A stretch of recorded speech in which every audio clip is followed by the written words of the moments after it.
ഇന്ന് അധ്യക്ഷ പ്രസംഗം എന്ന രീതിയിൽ ഒരു പ്രസംഗത്തിന് യാതൊരു പ്രസക്തിയുമില്ല. കാരണം ബഹുമാനായ മുഖ്യമന്ത്രി തന്റെ ഉദ്ഘാടന പ്രസംഗത്തിൽ എല്ലാ കാര്യങ്ങളും പറയാൻ ഇരിക്കുകയാണ്. എന്തായാലും നമ്മുടെ നാടിൻ്റെ ചരിത്രത്തിലും പൊതുഗതാഗത സമ്പ്രദായത്തിൻ്റെ ചരിത്രത്തിലും ഒരു വലിയ നാഴികക്കല്ലാണ് ഇന്ന് തമ്പാനൂരിൽ നാം നാട്ടാൻ പോകുന്നത്.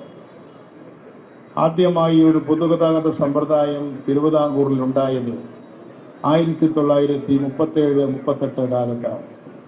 കൃത്യമായി പറഞ്ഞാൽ 1938 ഫെബ്രുവരി 20-നാണ് ചിത്രത്തിരുന്നാൾ മഹാരാജാവ് ഇവിടെ നിന്നും ഒരു ബസ് സർവീസ് ആരംഭിച്ചത്.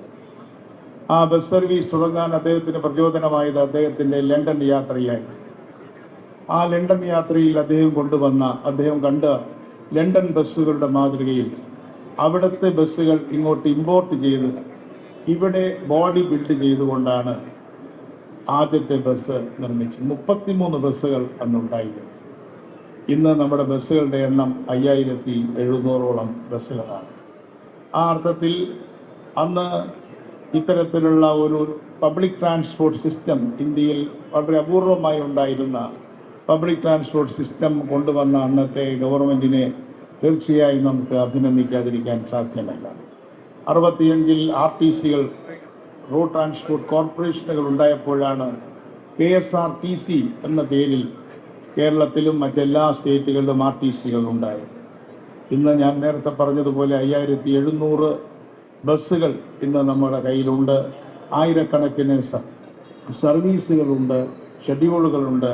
അതിലേക്കൊന്നും തന്നെ കടന്നു പോകാൻ ഞാൻ ആഗ്രഹിക്കുന്നില്ല. ഇതിൽ 3125 ബസ്സുകളും ഓർഡിനറി ബസ്സുകളാണ്. ആ ബസ്സുകൾക്ക് ഇന്ന് ഈ സമയം മുതൽ സ്ത്രീകൾക്ക് സൗജന്യ യാത്ര അനുവദിച്ചുകൊണ്ട് സർക്കാർ ഉത്തരവ് ഇറക്കിയിരിക്കുകയാണ്. ഈ ചരിത്ര നിമിഷത്തിൽ പങ്കാളികളായ നിങ്ങളെയെല്ലാം ഞാൻ ഒരിക്കൽ കൂടി അഭിവാദനം ചെയ്യുന്നു. KSRTCയെ കൂടുതൽ ജനകീയവൽക്കരിക്കുക, കൂടുതൽ വികേന്ദ്രീകരിക്കുക എന്നതാണ് ഗവൺമെന്റിന്റെ ഈ രംഗത്തെ പബ്ലിക് പോളിസി. ഒന്നാമതായി നമ്മുടെ ലോക്കൽ ഗവൺമെന്റുകളെ ഇക്കാര്യത്തിൽ നാം ശാക്തീകരിക്കുകയാണ്. ലോക്കൽ ഗവൺമെന്റുകളുമായി ബന്ധപ്പെട്ടുകൊണ്ടുള്ള പരിപാടികൾ നാം ആവിഷ്കരിക്കാൻ പോവുകയാണ്. കഴിഞ്ഞ ഗവൺമെന്റ് കൊണ്ടുവന്ന ഗ്രാമവണ്ടി സമ്പ്രദായം വിപുലമാക്കുവാൻ നാം ആഗ്രഹിക്കുന്നു. മുനിസിപ്പാലിറ്റികൾക്കും ആ തരത്തിൽ ബസ്സുകൾ ഓടിക്കുകയാണെങ്കിൽ KSRTC അതിന് സഹായകരമായ നിലപാട് സ്വീകരിക്കും. കോർപ്പറേഷന് അത് ചെയ്യാവുന്നതാണ്. അതേപോലെ തന്നെ വ്യക്തികൾക്കോ സ്ഥാപനങ്ങൾക്കോ വണ്ടികൾ സ്പോൺസർ ചെയ്യാനുള്ള ഉത്തരവുകൾ അല്ലെങ്കിൽ അതിൻ്റെ മൊഡാലിറ്റി എന്താണെന്നുള്ളത് അധികം താമസിയാതെ നിങ്ങളെ അറിയിക്കുന്നതാണ്. അതിനേക്കാൾ ഉപരി ഈ KSRTC ഡിപ്പോ മുതൽ കേരളത്തിലെ എല്ലാ ഡിപ്പോകളിലും 93 ഡിപ്പോകളാണ് നമുക്കുള്ളത്.